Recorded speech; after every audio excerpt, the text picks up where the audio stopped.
Elef- I think, Elefthera, you can introduce yourself and take the stage. So Okay, I welcome. will also share my screen.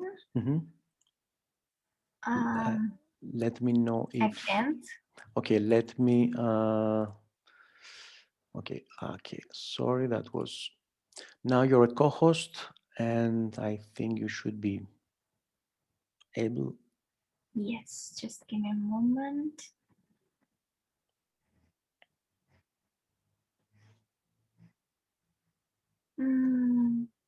Okay.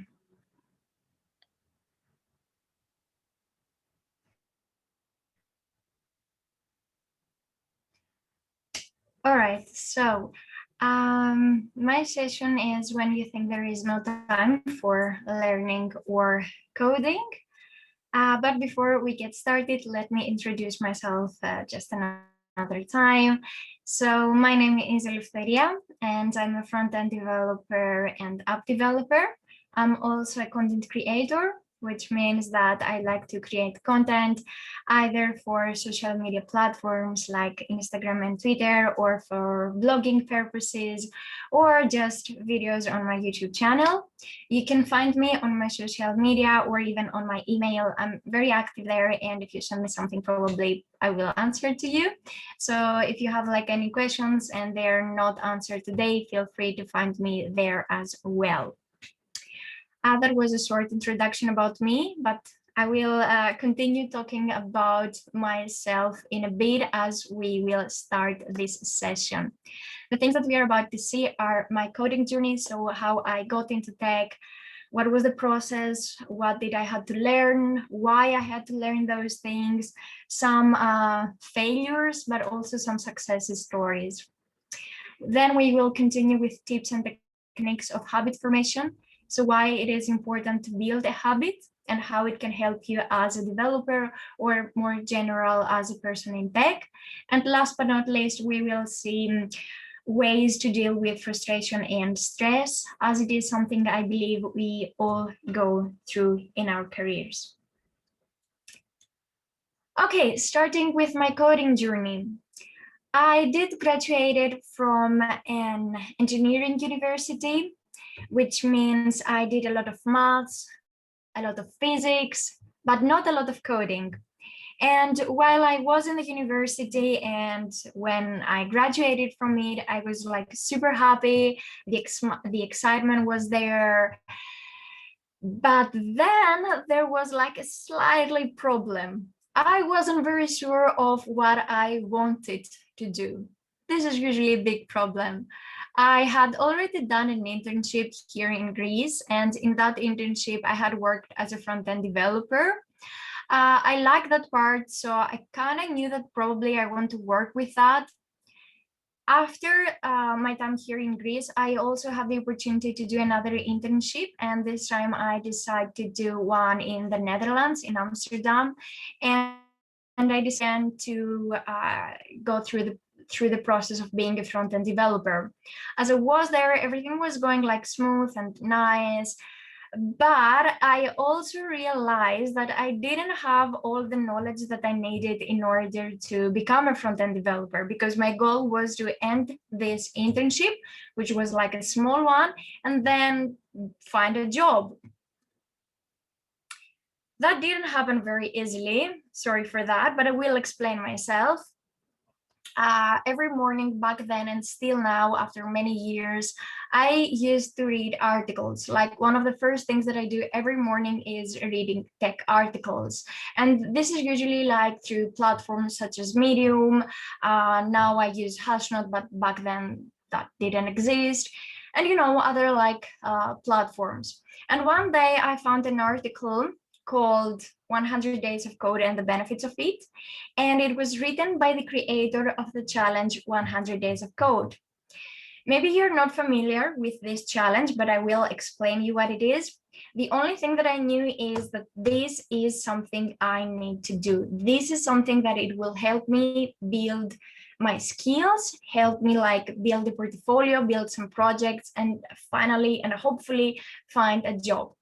So in this challenge, which again, I will repeat it, it's called 100 Days of Code.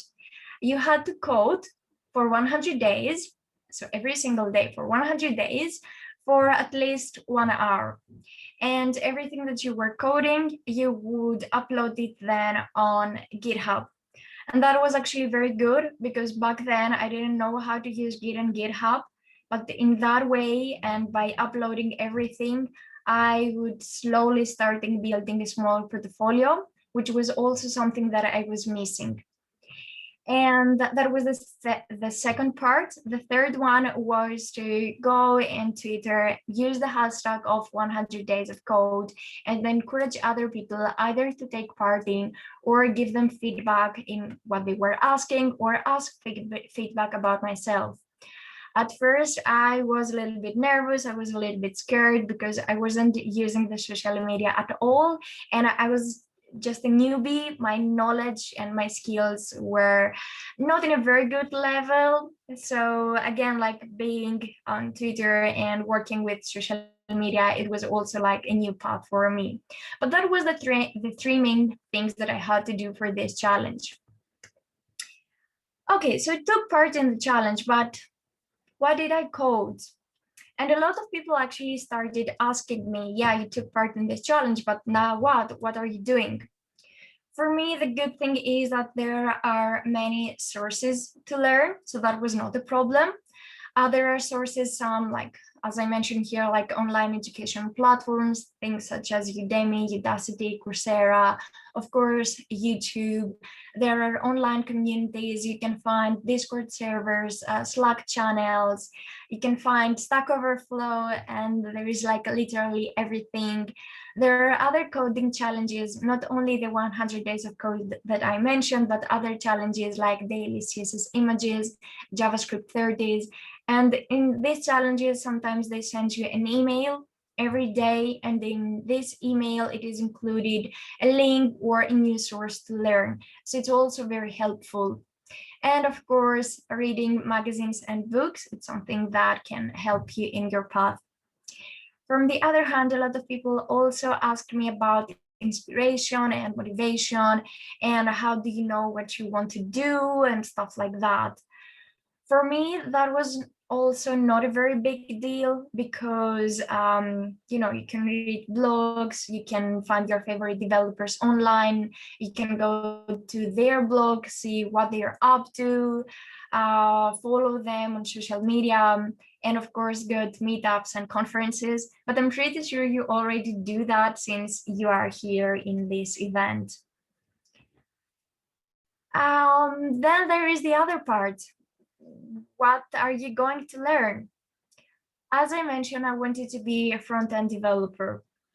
And I was reading through the lists and for the people that were looking for front-end developers, and I was trying to figure out what most people need and what are the basic things.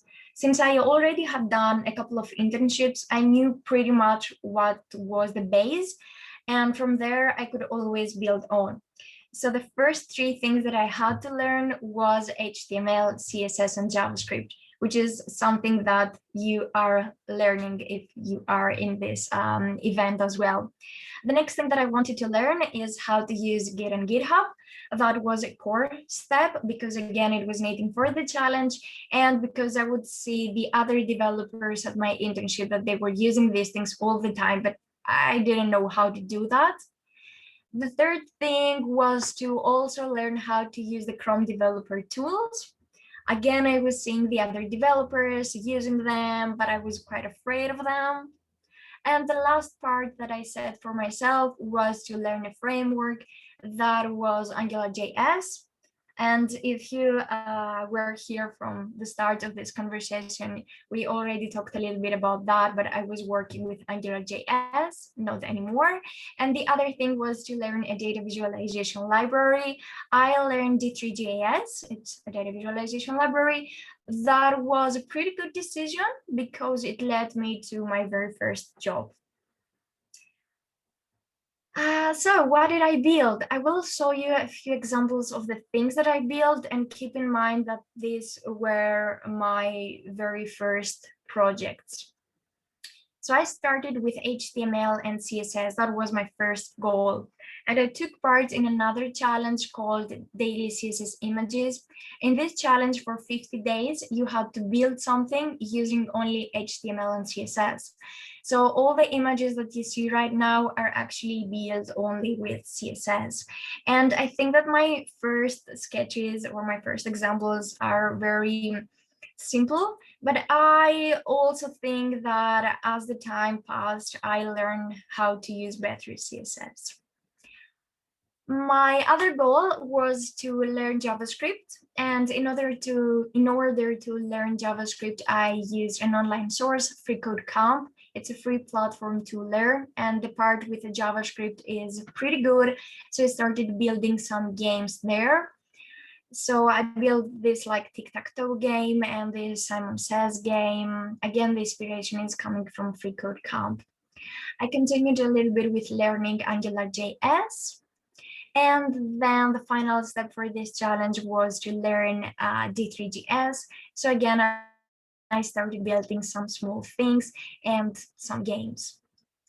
After I finished that challenge, I also worked with some other challenges, but also one of the last things that I did was to take part in daily UI because my interests also had changed a bit.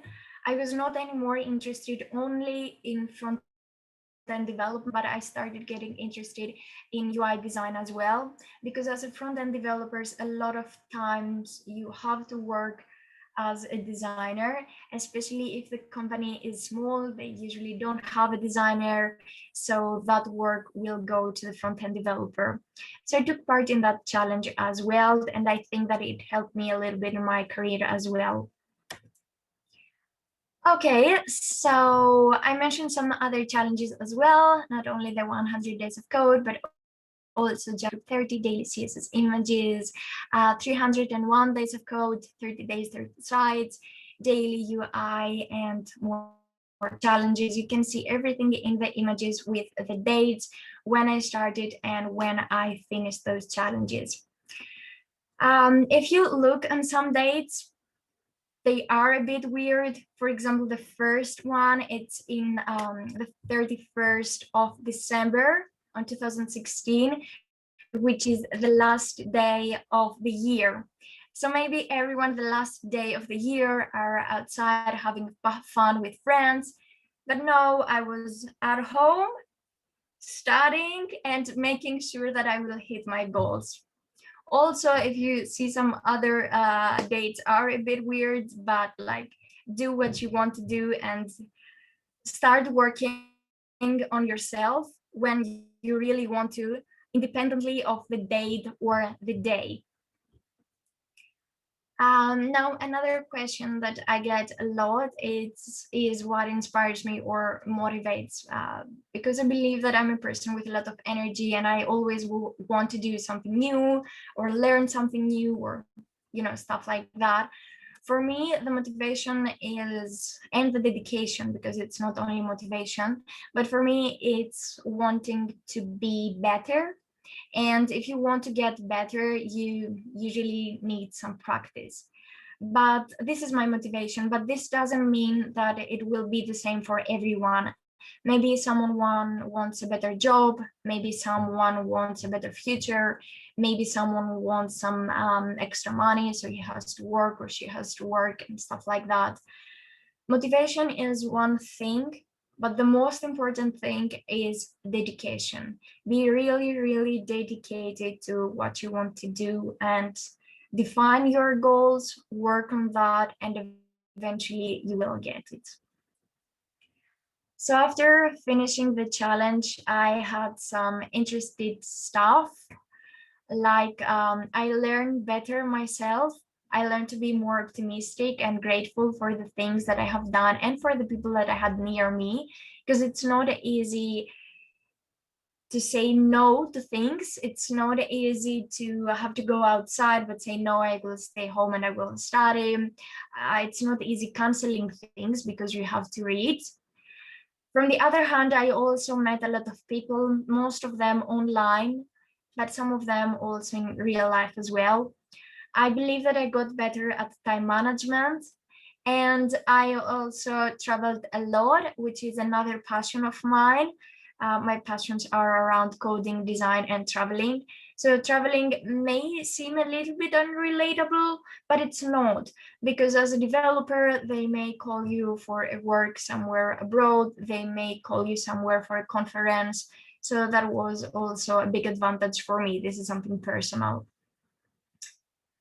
All right, now moving on with the second part, which is tips and techniques of habit formation. So moving on a little bit of my journey and going into habits and why we need the habits. All those challenges make me a little bit more dedicated to code and to try to work as hard as I can. And that was actually a habit. I started this habit at about 2017, and I still on 2021, I keep working on those things. Let's start with a quote that I really like, and it's coming from Art Williams. It says, "I'm not telling you it's going to be easy. I'm telling you it's going to be worth it." I'm not telling you that coding and starting is easy, but I'm telling you that it's going to be worth it. And I'm pretty sure about that. And I'm also sure that your mentors and your teachers can say the same thing. So, habits and how to form habits. The first thing that we have to realize here is that everyone feels resistance. Resistance will be always there, and it always tries to get you. Try to eat healthy, and there will always be a cookie near you. Try to do something good, and there will always be someone that it will like push you. There is always something there, but the first step is to realize that and again try to move on, because there is always going to be resistance when you're trying to do something good.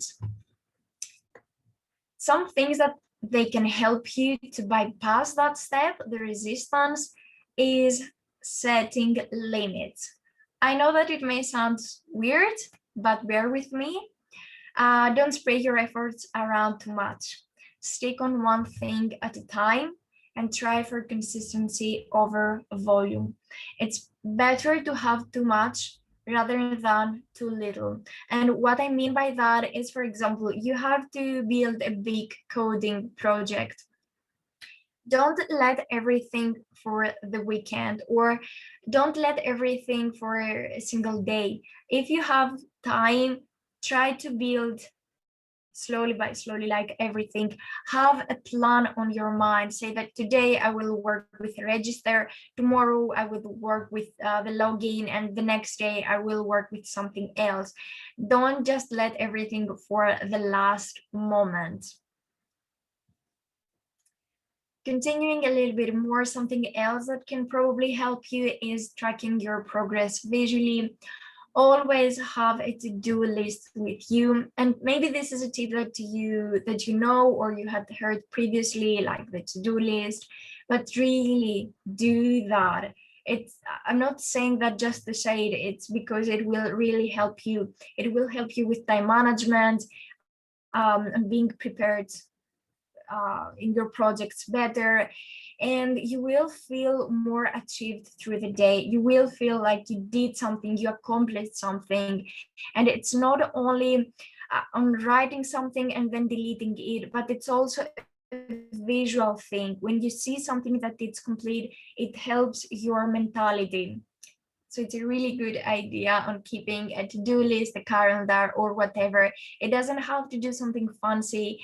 Personally, I use just the pen and paper for my to-do list. You can do again whatever you like. Just try to implement that small step.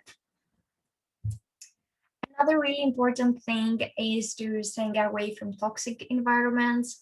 If you see that something isn't working as it should be, like, leave it and try to focus on the positive things. I know it's not always easy. Actually, it's very hard. But if you want something, and again, if you really try for it, eventually you will get it. For example, and as I mentioned here, a different example, not a coding one, if you're dieting, don't keep cookies or don't keep like sweet things in your fridge. try to have something a little bit more healthy. And from the other hand, if you are coding, try to make the process easy. So you want to get start coding. For example, have your password somewhere ready so you don't forget them every time, or have your softwares like ready and updated. So again, you don't miss time on doing these things. What we want to achieve is to make the unwanted behavior difficult to be performed, and the behavior that we want to achieve, we want to make that as easy as possible. So have everything ready when you're about to start, so it will run smoother for you. Okay, oh, and another important thing that I almost forgot, but I write it here, is a lot of times we get distracted from our phone or from our laptop, and the distractions are coming from notifications and stuff like that. You really don't need your phone when you're studying, and you really don't need all those notifications. So please do yourself a favor and have your phone on silent, and not only a silent, but keep it on another room. If someone like really wants you, he can call you or she can call you a little bit earlier or a little bit after. If you're living with your family or friends, or you are in a camp, let everyone know that you need that time. Maybe it's 30 minutes, maybe it's 1 hour, 2 hours. Let them know that you need that time in order to learn something and make something good for yourself. And I'm pretty sure that they will give you just like 30 minutes in a day. But that thing with the notifications and your phone is really important. So again, try to do that as well. Okay, moving on. The habit. So the habit has 3 parts. It's like an infinitive loop. The first thing that we want is the trigger. The trigger is that part that it's the cue. It will show you that you have to start doing something. For us, in our case, this is usually coding or learning. The next part is the routine, which is the actual habit, the thing that you will start doing something. And then it comes the reward. The reward is something like a prize. When you achieve something, when you achieve a small goal of yours, then you can reward yourself with something. This is something that it depends on you. Maybe you want something physical, or maybe not. It can be like really whatever. For example, if you're studying every day for 1 hour, then you can give yourself some time to watch TV or play a video game. But if you don't work for 1 hour, then maybe you can't watch TV or something. I don't know, this is just an example that I made right now, so maybe it's not the best one. Okay, we have quite a few more things. For example, one of those things, it's the bright line rules. In this case, that rule says that it's always better getting from something general to something specific. So if you have a big goal on your mind, try to subtask it. And the better you define your goals and the better the tasks that you have, the easiest is going to be to achieve it. And we also have the keystone habit, which says that one good action can lead to multiple good actions. And if you see that something is going well, why stopping it? Keep doing that and you will see more good things.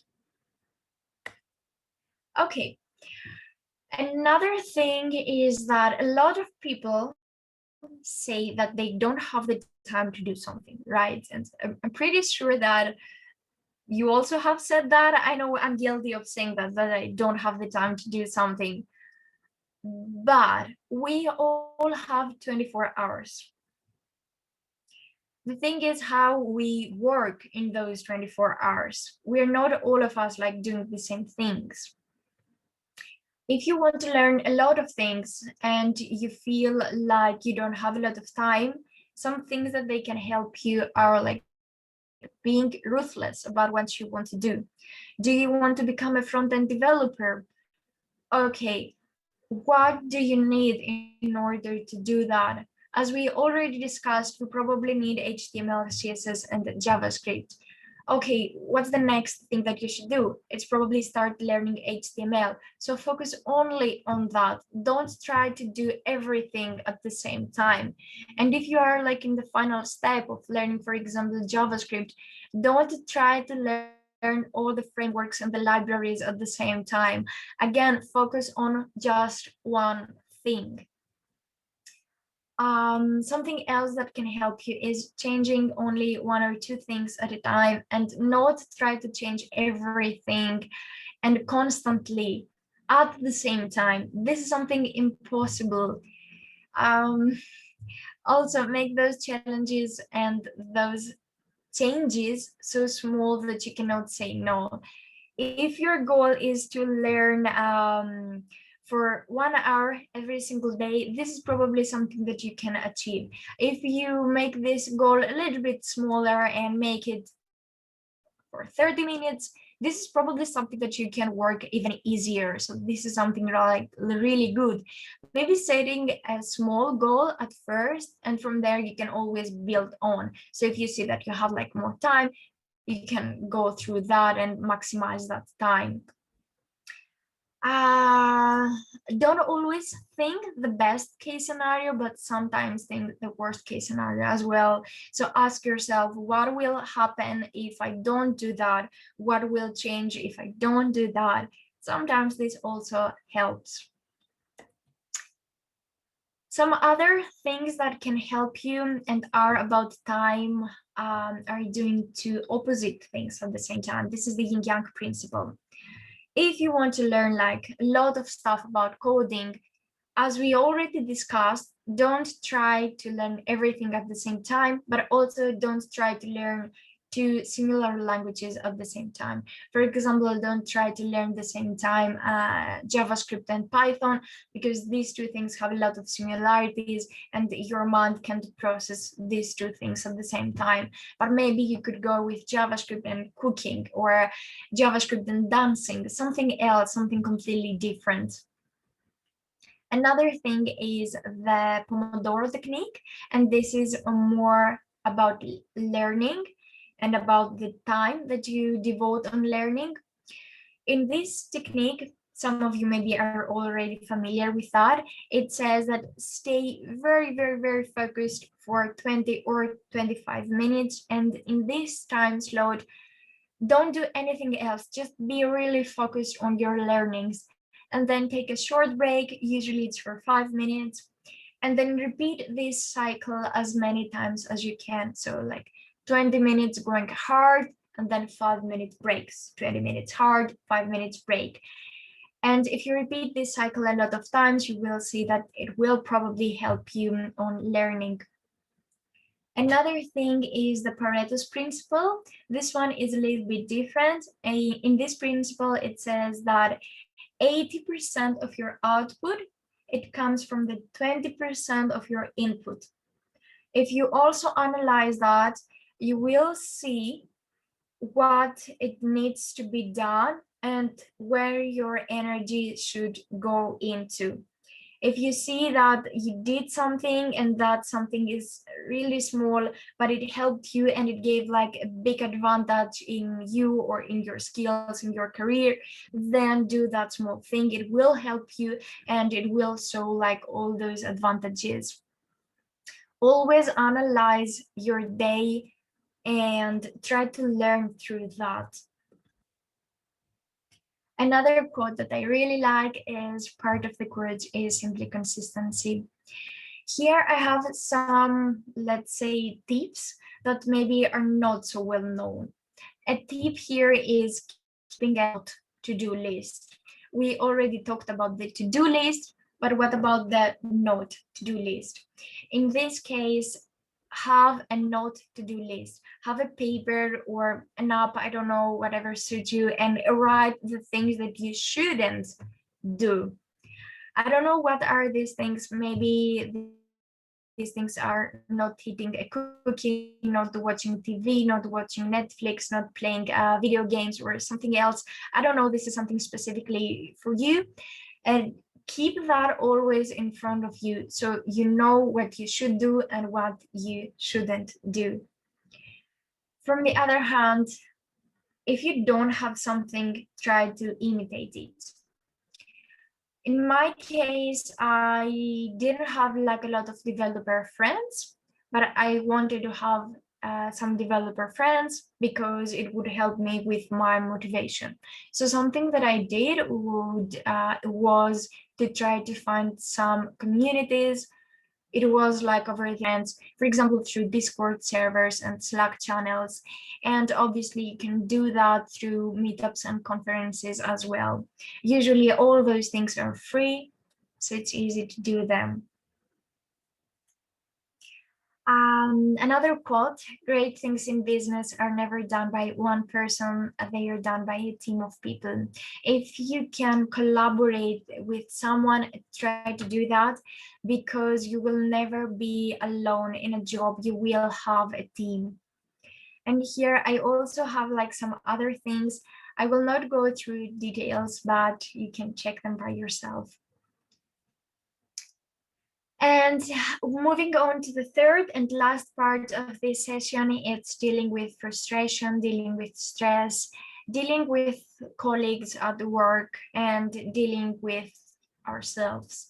Because sometimes the biggest thing that we have to go through is actually ourselves. This is the last quote, I promise. It's not the strongest of the species that survive, not the most intelligent, but the one most responsive to change. And keep that word responsive. This is like the most important thing, and I'm pretty sure that a lot of you already know that. So dealing with colleagues at work or dealing with other problems at work, think, is it only you that you have those problems, or is it like other people as well? Try to talk with someone. If it's not easy for you to talk with a colleague, try to talk with your boss. If this is harder to talk with your boss, maybe a good solution would be to track ex-employees through LinkedIn and try to talk with them, see if they had like similar problems, why did they leave the job, if they have a problem with their boss, with another colleague and stuff like that. They may help you at your work. If you see that things aren't going as they should go, leave toxic places at any cost. Your mental health is your first priority, or it must be your first priority. Sometimes people think that they are not smart enough, and this is a problem that not only young people have it, but also even more like experienced people face that issue. Something that may help you is knowing how other people started their careers. And for example, I just told you how I started, but you can search for stories of other people as well. Know that coding is hard, and if it was easy, everyone would do that. Don't compare yourself to others. I'm sure that you have heard that before, but try to do that. Not every one of us has the same experiences, so it's logical that we're not the same people. We will have different paths, different routes, and that's okay. When you are going to be hired in a job, or if you already have a job, know that probably that person that hired you, especially if it was your first job, didn't hire you because you have like the perfect skills. So don't always go for that. Don't always go for the perfect hard skills. Work also on soft skills. For example, communication is something really important.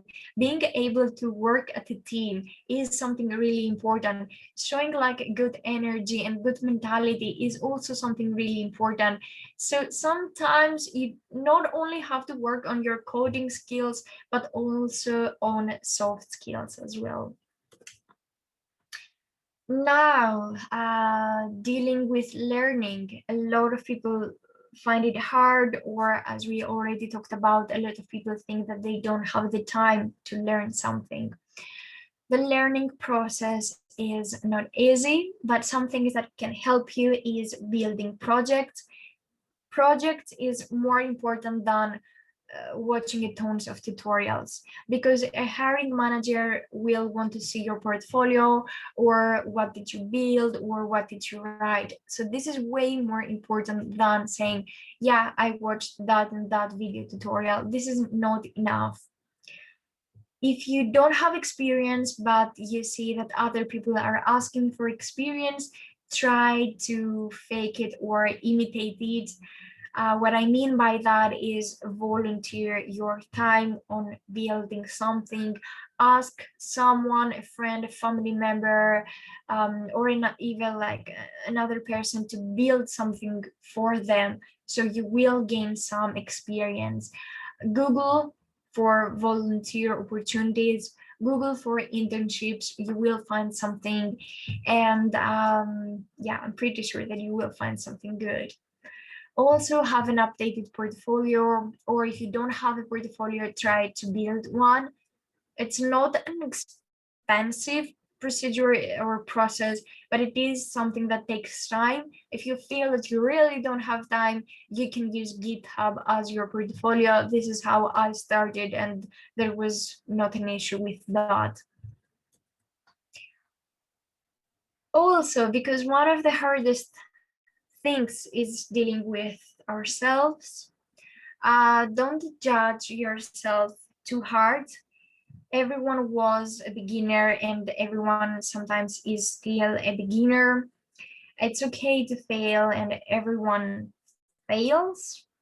From time to time, it's okay to take a break. You don't always have to work super hard. And sometimes it's better to loosen up the rules rather than drop it completely.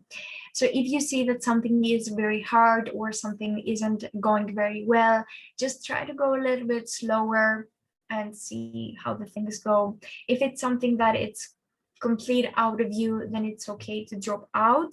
And sometimes our goals change, so it's okay to change, obviously. Try, see what you can do, and then you can judge if it's something that you want to follow or not. Remember that we all struggle from time to time, so don't punish yourself. Also, don't act like there is something wrong with you, because there isn't. You are fabulous the way you are. So really, really don't judge yourself too hard.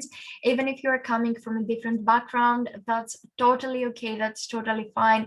Use the skills that you have in that other background in your benefit. Try to find the advantages on your other things and try to implement them on your current path, on your current career. Last but not least, take care of yourself. Eat, sleep, take a shower, work out if you can, and things going to be all right. Okay, guys, that was it for me. I hope that you enjoyed this session. If you have like any questions, feel free to ask me either like right now, I would gladly answer things, or find me on my social media and you can ask me there as well. Thank you very, very much, Eleftheria. That was a great presentation, also a really beautiful presentation. We have a couple of questions, so let me go through them. And we have an anonymous question. I'm pursuing electronics engineering. I want to learn front-end development. Should I first complete electronics engineering and then learn web development, or should I learn along with pursuing engineer? What do you think, Eleftheria? Yes, I think that if you have time, which I hope that you have, and if you don't have, I hope that these tips will help have time. Try to do that in the same time, because you need practice, and practice needs also time. So that's why I would say try to do them simultaneously, but of course don't drop your mechanical school or something like that. Okay, and I'm just seeing now Ubaid Rehman, I'm sure if I'm pronouncing that was the person that asked the question. Feel free to drop your questions on the Q&A panel. I have a question while we wait for other people. Do you have any like favorite websites or suggested links where people can find resources or read technical articles? Do you have any favorite like places where you go each morning, as you said, and to read their tech articles? Yeah. Yes. At the moment, I'm using Hasnode. It's hasnode.com. If you want, like, I can write that on the chat as well. It covers like pretty much everything. There are a lot of stuff for code newbies, and it is focused on coding. So it's not like other platforms that have other stuff. It's not like Medium that has other stuff and you can read a specific number of articles and then you have to pay. It's totally free. So I use that for reading. But if you're talking about coding, I would suggest Free Code Camp, because again, the variety and the things that you can build is very big, and you can find things about everything. So I guess this is like also like a nice thing to check. Okay, thank you. Thank you, Anna. We also have Anna thanking us, and Eleftheria for the useful webinar. Any other questions, please? We have, I don't know, just a couple of minutes, I guess. Stavroula has a question. Thank you for the presentation, Eleftheria. How did you decide to learn first Angular and not React, so AngularJS? Yep. Yeah. When I started React and Vue were not so popular as it is today. We are talking about earliest 2017. So the other things were kind of popular, but not as much as AngularJS. So that's why I went with that. But keep in mind that back then I really didn't have a lot of knowledge. So I really couldn't know what is better. But even if you asked me today, that I believe I have some more knowledge, I cannot answer in the question of which is the best framework or library. So if you want to learn something, Stavroula, I would say just learn something, focus on that one thing, but don't go blindly and say everywhere that this is the best thing, because I have seen like a ton of people doing that, and I don't think that it's something that we should do. Yeah, I totally agree on that. Thank you. We have another question from the chat. So thank you for the precise information. I would like to ask if I'm working on Figma. I'm trying to learn very well. Actually, I'm really like to use it, Figma, and design some things. Which field will be good for working with Figma, front end or something else? What would you suggest? I don't know if you are familiar with Figma, or you can. Yes. Yeah, I am familiar with Figma, and I think that it's a great tool. It is mostly used by designers, so I would suggest you to take that path. If you like design, you could be a designer. You don't have to be a front-end developer. And designers like are being asked worldwide. So I've seen many positions for designers. So you really don't have to go to coding if you like design. But from the other hand, if you want to combine these two things, coding and designing, I think this is also something really cool, because again, a lot of people that are asking for front-end developers, they also ask for a person that knows how to design. So I think that it's really cool that you already know Figma, because if you start checking for jobs, you will see that people look for both roles, for front-end developer and designers as well. So I think that this is something that can really help you. That's great. Thank you very much. I don't see any other questions, so I'm going to take exploit the absence of questions and ask one thing that stuck from your talk with me. Like you said that you decided to go with D3 as a visualization library, and it helped you land the job. So how exactly did D3 led to a job? Okay, well, that's a really good question, actually, and it's like a little bit funny as well.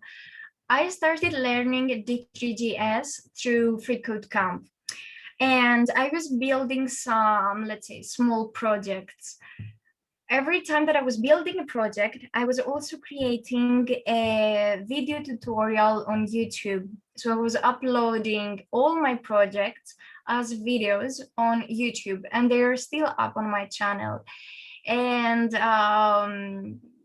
someone saw those projects, and he probably understood that I know D3GS, and he had like a project for me, but it was like a real project. He was not from Greece, and he just saw that through my YouTube. I explained to that person that I haven't done any other job. I have never worked as a professional developer, but he trusted me because he wanted something similar as the things that I had done in the videos.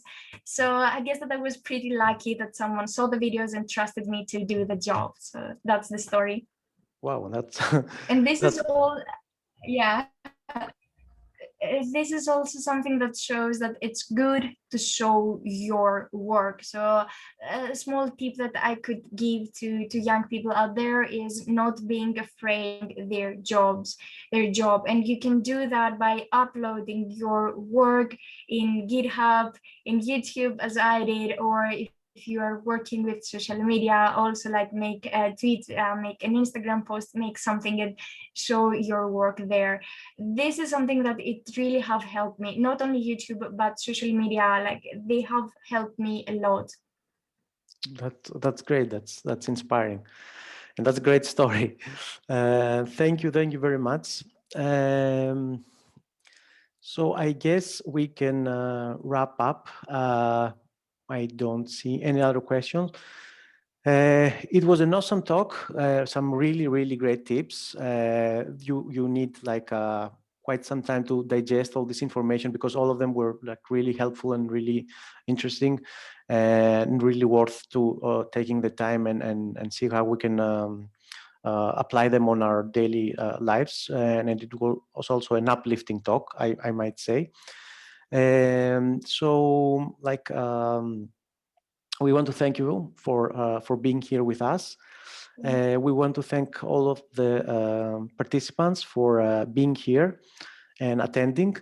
So thank you, Eleftheria, and we make sure to follow Eleftheria and on YouTube, on Instagram, on Twitter, and we hope to see you soon and have you with us on another webinar. Thank you very much. The pleasure was mine. So have a nice day and see you soon. Bye bye, everyone. Bye bye, Eleftheria.